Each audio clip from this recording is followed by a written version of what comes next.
¿Comprar problemas puede ser un negocio? Pues sí, es por eso que hoy en Código Remate vamos a hablar de la compra de cartera hipotecaria. Comenzamos. Código Remate. Con Marco Ayuso y Hassari Aguilar. Lo más actual en el mundo de los remates.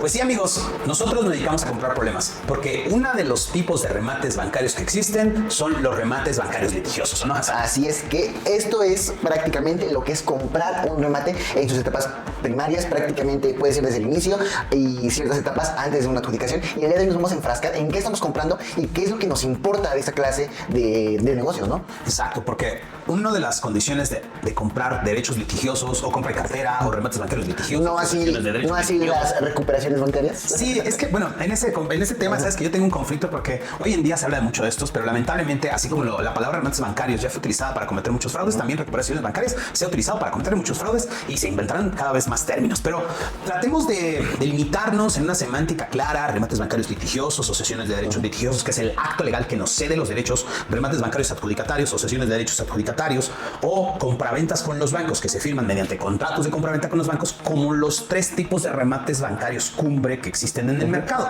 Todas las demás definiciones, o las usan para confundir y estafar, o simplemente el que las ofrece así está creyendo salir de la semántica y vender las cosas como luego no son, que a pesar de que no son términos muy específicos, pero son los que han funcionado durante décadas. Y aún así no son cuestiones que nosotros como empresa nos estemos inventando o nosotros simplemente para cuestiones educativas nos ocupemos. No, la realidad es que ya cuando vas a formalizar un negocio, lo que estás comprando es tal cual lo que dice. Y en esta vez que nos vamos a enfocar en los derechos bancarios litigiosos, lo que estamos comprando tal cual no lo dice. Lo que estamos comprando, y como lo dijimos en la intro, es un problema. ¿Por qué? Porque lo que estás adquiriendo es un litigio. Exacto, y un litigio, como ya bien dijo Hassari, en las primeras 6 etapas del juicio especial hipotecario. Y bueno, como ya mencioné, se firma mediante cesiones de derechos litigiosos ante un notario público que se acaban negociando con el banco me transmite los derechos, pero además del due diligence que hacemos para estudiar si el caso es viable o no, quisiéramos tratar 4 puntos esenciales en la compra de estos negocios. Así que vamos al fondo y vamos a atender el primero de estos. Cuando compro los derechos litigiosos, el principal negocio que voy a comprar es el contrato de hipoteca que en su momento el deudor firmó con el banco. Ahora, esta parte es bien importante. ¿Por qué? Porque la existencia de este contrato, que también se firmó ante el notario público, da la validez de que efectivamente existe una obligación del deudor y existe un derecho a favor de la institución bancaria que prestó este dinero para la adquisición del bien inmueble. Aquí van a venir detalladas todas las cláusulas y de la formalización del mismo. Exacto, y toda esa serie de condiciones son las que cuando compro los derechos litigiosos ahora me favorecen a mí. Yo le pagué un dinero cierto al banco por esos derechos y el banco me los transmitió. Por lo tanto, esos derechos me favorecen. Y esas condiciones que el deudor firmó con el banco igualmente me van a favorecer. Y como entendemos que ya hay un retraso en el pago y ya hay un juicio, pues también va a interesarnos la etapa legal del juicio, ya sea la etapa 1, 2, 3, 4, 5 o antes de las 6, y cómo fueron sucediendo, para que, como ya lo verán lo habrán visto en alguno de los videos que tenemos en nuestro canal, nos interesa saber que efectivamente cada una de las etapas se haya llevado de manera correcta. Así es, porque al final del día este contrato respalda el litigio que estás comprando. ¿Por qué? Porque al final del día es nuestra entrada para poder hacer exigible este pago. Y bien, ya teniendo cubiertos, nos interesa el contrato de hipoteca por todas las condiciones que involucró o los derechos que entre cada uno se reconoció entre el banco y el deudor, y que ahora los derechos del banco son míos. Otra situación, la etapa legal del juicio. Y también el primordial, la hipoteca se encuentre debidamente inscrita en el registro público de la propiedad, o el Instituto de la Función Registral en algunos estados. Así es, y como lo hemos venido comentando en varios de los programas, una parte bien importante de este negocio, tanto de remates como en sí en la compra de un bien inmueble, todo tiene que quedar respaldado y todo tiene que quedar bien cimentado en el historial de la misma propiedad, en el registro público de la propiedad y del comercio o instituto registral, a través del número de folio que le asigna la misma institución. Entonces ahí es donde vamos a poder analizar todos los antecedentes, así como el crédito que nos importa en ese momento, que lo que voy a comprar está tanto en el contrato de hipoteca, así como se respalda en el mismo documento del registro público. Como ya lo hemos tratado, esa consulta del registro público en muchos estados es gratuita, en otros es de costo y en otros pues uno tiene que mandar un gestor que nos apoye para realizar esa labor. Pero, ¿por qué es esencial? Bueno, circunstancia genérica: el banco presta el dinero, firma el contrato, el notario manda a inscribir en el registro público, y en el registro público la casa que antes era de Juan ahora es de Hassari, pero Hassari reconoce que le debe a Banorte y esa situación se encuentra inscrita en el registro público. Ese es lo general del negocio. lo que suele pasar. Pero recuerden que puede haber situaciones diversas y son las que nos preocupan y por eso hacemos la consulta. Hay veces que los notarios omiten realizar la inscripción o atender alguna prevención de parte del registro público y la hipoteca no queda inscrita. Y esas son cosas que nos preocupan. ¿Por qué? A ver, consultar el registro público, verificar que la hipoteca esté inscrita cuesta menos de 500 pesos. Te la ahorras y esta situación no se realizó correctamente, te va a acabar afectando más adelante. Así es, porque va a escalar justamente hasta el punto en el que ya es un litigio, en el que ya hay un juicio en contra del deudor. Entonces, ¿cómo comprobamos que efectivamente el acto de la hipoteca, si comprobamos ante el registro público, no se puede? Entonces ahí ya es un problema para ti y un futuro que puede mermar en la inversión que hiciste, incluso en acabar en el que el juicio termine a favor del mismo deudor por esas negligencias del fedatario público. Exacto. O la otra, que haya acreedores diversos, que además de la hipoteca haya otro tipo de gravámenes. Por eso es primordial esta revisión, más allá de la revisión del juicio y la etapa legal y el contrato. Esta situación de registro nos pone en contexto de la situación del inmueble, de otros acreedores, de que efectivamente sigue estando a nombre del deudor, que la hipoteca esté inscrita. Eso nos va a acabar o ayudando y beneficiando o afectando y haciéndonos cometer muchos errores en el negocio de remates. Porque al final del día son dos documentos que de los que ya hablamos, que son prácticamente lo más importante y lo más esencial.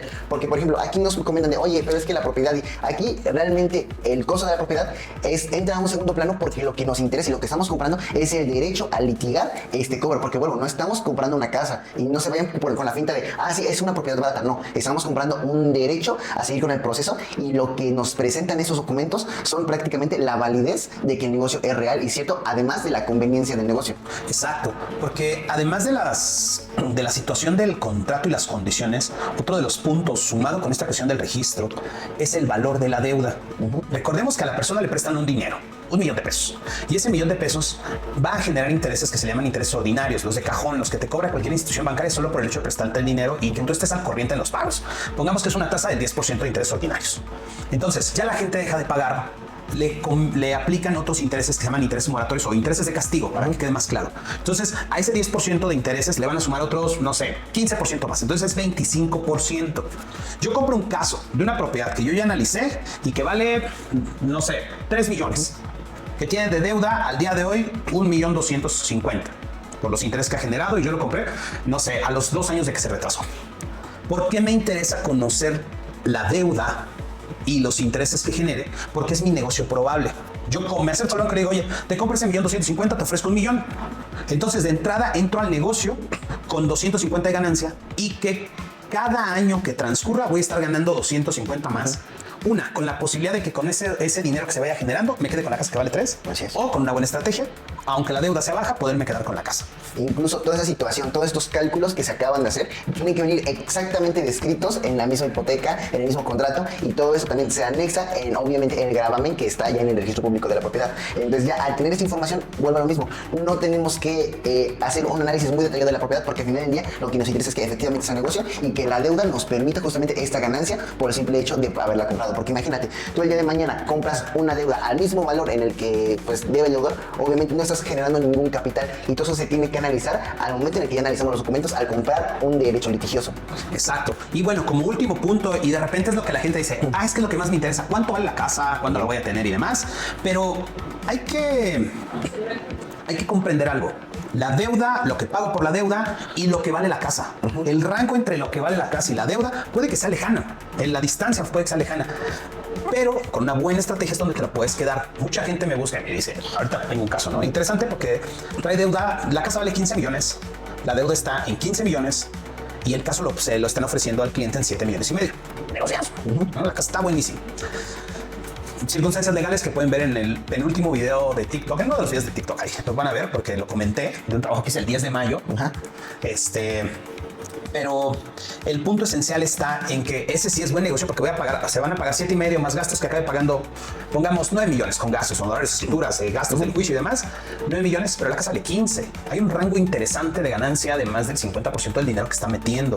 Y la idea es de que se quiere quedar con la casa. Pero pongo ese ejemplo porque si el caso que de la casa vale 15 millones, debe 15 millones, pero me lo venden en 10, la distancia de ganancia entre lo que va a invertir y lo que va a gastar más lo que vale la casa, pues se acaba cortando. Así es, porque al final del día todo esto lo sabemos gracias al mismo contrato de hipoteca, a los mismos estados de cuenta que se fueron actualizando, como bien lo mencionaba Marco, de que al final del día cada año tú vas obteniendo más ganancia, aunque no la ves física, pues bueno, es parte de ir avanzando un proceso legal y llega un punto en el que justamente la misma propiedad y la misma deuda llegan a puntos exactamente iguales y en los que es más fácil incluso llegar a una adjudicación y llegar a lo que nos importa, que es adquirir como tal la garantía, ¿no? Y adquirir problemas porque adquirimos un litigio en la etapa legal donde se encuentre. Vamos a discutir con el deudor a través de documentos, vamos a estarle contraargumentando lo que él diga, a estarlo contradiciendo, a defender nuestros puntos, nuestros argumentos en un juicio. Y esa es nuestra labor primordial en un caso de un remate bancario litigioso. Y que al punto en el que se adjudique, pues seguir con los pasos siguientes. Una vez adjudicado, buscar el desalojo, buscar escriturar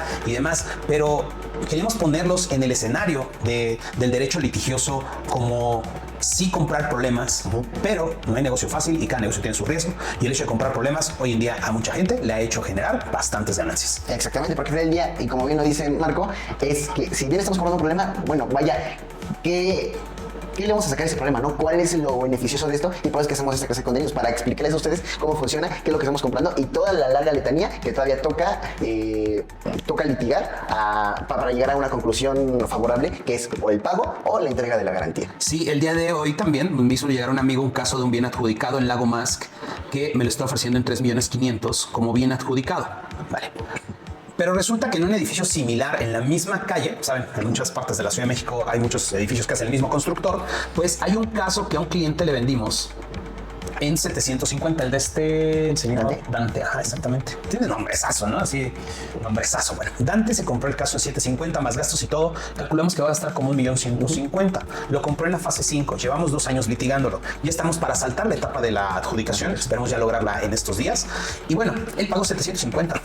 Un caso igualito, ya adjudicado, ya nada más para realizar el desalojo, lo están ofreciendo en 3.500.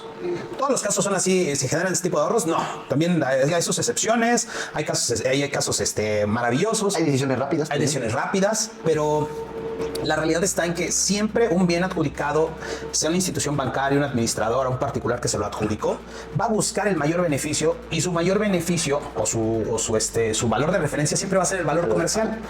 En el ejemplo de los 3 millones.